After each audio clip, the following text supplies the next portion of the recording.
कोमल मैत्रिणींनो, आज आपण बनवणार आहोत बेसनचे लाडू। त्याच्यासाठी मी अर्धा किलो चणा डाळ घेतलेली आहे। इथे आपण तवा गरम करत ठेवलेला आहे। तवा भिडाचा आहे। त्याच्यामध्ये एकदम मंद आचेवर म्हणजे स्लो फ्लेमवर छान असे ब्राऊन करून घेणार आहोत।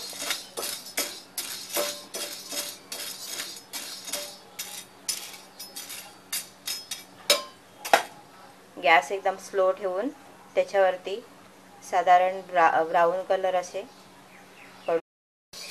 अशा प्रकारे आपण छान गोल्डन ब्राऊन करून घ्यायची। डाळ ही काळी करायची नाही आणि ही काढून थंड करून घ्यायची। अशाच पद्धतीने मी सर्व डाळ भाजून घेते। डाळ जर तुम्ही पाहिली तर कुठे पूर्ण काळी झालेली नाही आहे, छान ब्राऊन झाली आहे। ह्या डाळीपेक्षा वेगळा कलर आहे तिचा। अशाच पद्धतीने आपण बाकीची डाळ सुद्धा भाजून घेणार आहोत।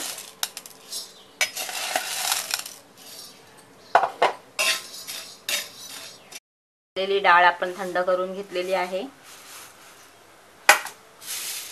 ती आता आपण मिक्सरला लावून घेऊया। मिक्सरला लावून आपण चाळणीने चाळू। मिक्सरला लावलेली डाळ ही आपण चाळणीने चाळून घेणार आहोत। मी इथे रव्याची चाळण वापरते आहे।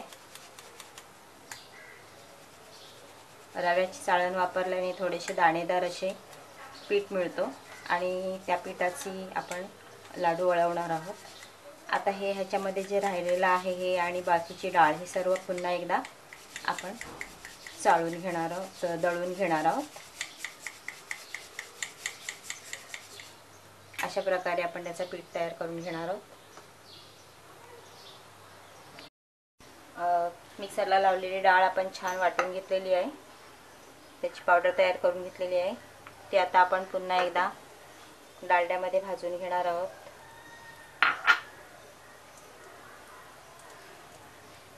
इथे तुम्हाला साजूक तूप वापरायचं असेल तर वापरू शकता।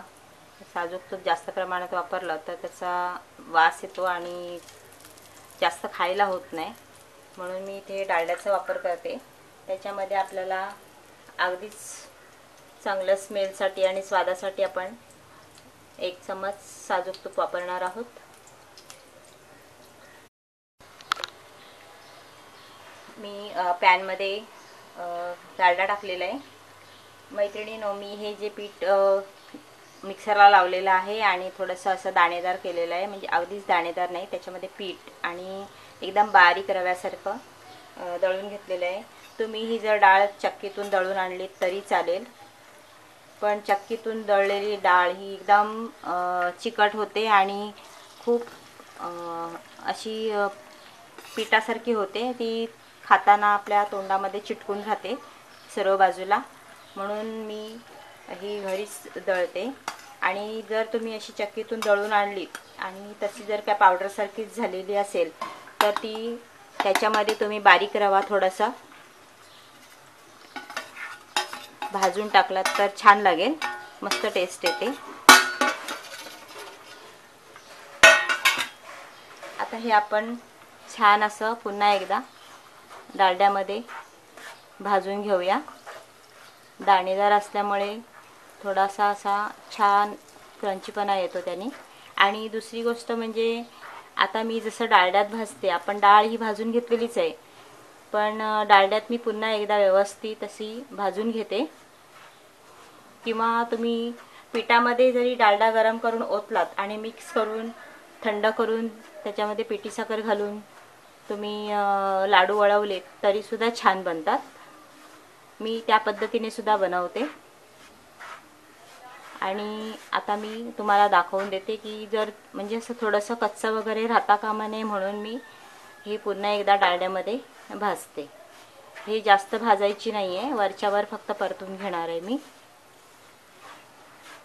याच्यामध्ये आपल्याला 500 ग्राम आपण डाळ घेतलेली आहे, तर त्याच्यासाठी आपल्याला 200 ग्राम तरी डालडा लागणार। डालडा हा नेहमी थोडा थोडा वापरायचा। तूप, घी डालडा जे काही तुम्ही वापरणार ते अगदी थोडं थोडं करून वापरायचं. आता मी ह्याच्यामध्ये 100 ग्रॅम टाकलेलं आहे, अजून 100 ग्रॅम टाकावं लागणार आहे. एकदम जास्त टाकलं तर एकदम पातळ होऊन जाईल, म्हणून थोडं थोडं यूज करायचं.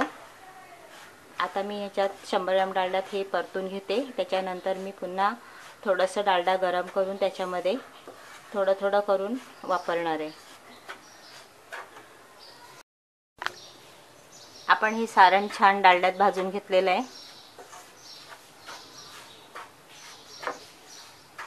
3 ते 4 मिनटं छान असं भाजून घेतलंय, छान मिक्स केलंय.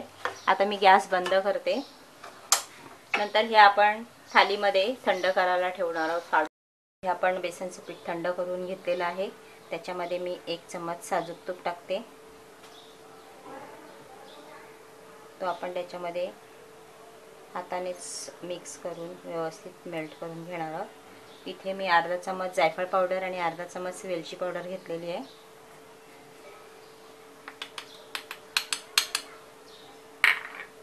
इथे लागेल तेवढा तूप आपण वापरणार आहोत. ते चारोळी आणि मनुका घेतलेले आहेत. ड्रायफ्रूट आपण आपल्या आवडीप्रमाणे वापरू शकता. इथे मी 200 ते 250 ग्रॅम साखर घेतलेली आहे. गोड सुद्धा तुम्हाला जेवढं लागेल तेवढं वापरायचं. पिठी साखर ही आपण घरीच तयार केलेली आहे, तुम्ही पाहू शकता व्हिडिओजवरती. हे आता आपण छान सर्व मिक्स करून घेऊया आणि नंतर मग थोडं थोडं घी टाकून छान लाडू वळवून घेऊया. इथे आपण पिठी साखर छान मिक्स करून घेतलेली आहे. पिठी साखर मिक्स करण्यापूर्वी चाळून घेतली तर ह्या अशा प्रकारच्या गुठल्या राहणार नाहीत. आणि मी ही पिठी साखर ह्याच्यामध्ये 300 ग्रॅम घेतलेली आहे, कारण की डाळी ज्या असतात त्या डाळींना साखर जरा जास्त लागते.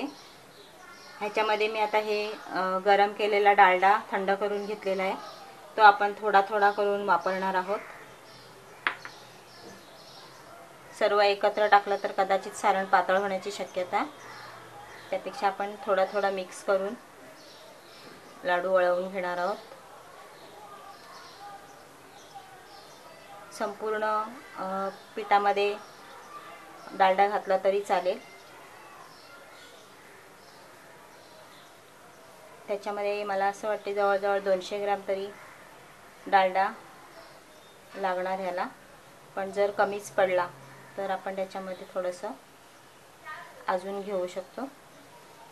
असं मिक्स करून छान असं लाडू बनवून घ्यायचे. ह्याच्यामध्ये तुम्हाला हवे तेवढे ड्रायफ्रूट्स वापरू शकता. मैत्रिणींनो, आतापर्यंत मी तुम्हाला शंकरपाळी, चकली आणि रव्याचे लाडू दाखवले आहेत. आता हे मी बेसनचे लाडू दाखवते. हे सर्व पदार्थ तुम्ही जास्तीत जास्त दिवस टिकवून ठेवू शकता, किंवा आपली नातेवाईकांना गावी जर पाठवायचे असतील हे पदार्थ नातेवाईकांसाठी, तर ते अगोदर बनवून तुम्ही पाठवू शकता, कारण की चांगले टिकणारे आहेत. बाहेरगावी परदेशी कुठे आपली मुलं कोणी नातेवाईक असतील तर त्यांच्यासाठी सुद्धा बनवून पाठवले तरी चालतील, चांगले टिकतात. हवाबंद डब्यामध्ये ठेवून द्यायचे. अशा प्रकारे आपण सर्व लाडू वळवून घेऊया.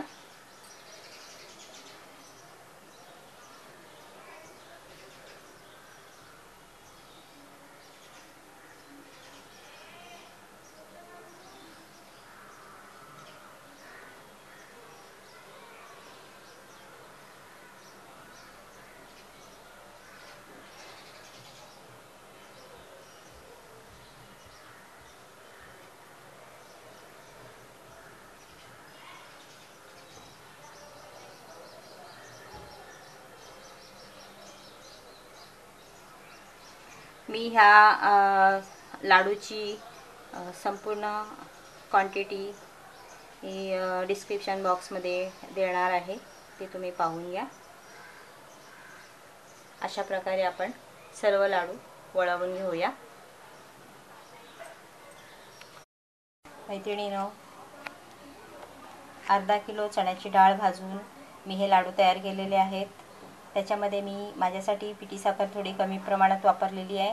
पण जर त्याच्यामध्ये पिठी साखरेचं प्रमाण 300 ग्रॅम ठेवलं, अर्धा किलो चण्याच्या डाळीला 300 ग्रॅम पिठी साखर वापरलीत आणि 200 ग्रॅम घी किंवा तूप वापरलं, डालडा, तर लाडू तुमचे खूप छान गोड असे तयार होतील. तर तुम्ही नक्की बनवून बघा. आपले हे चण्याच्या डाळीचे लाडू तयार आहेत, म्हणजेच बेसनचे लाडू तयार आहेत. हे लाडू मी दिवाळीसाठी बनवलेले आहेत. तर तुम्हीसुद्धा बनवा, खा आणि तुमच्या प्रतिक्रिया मला नक्की कळवा. जर तुम्हाला हे लाडू आवडले असतील तर तुम्ही रेसिपी खाली लाईक करा. धन्यवाद.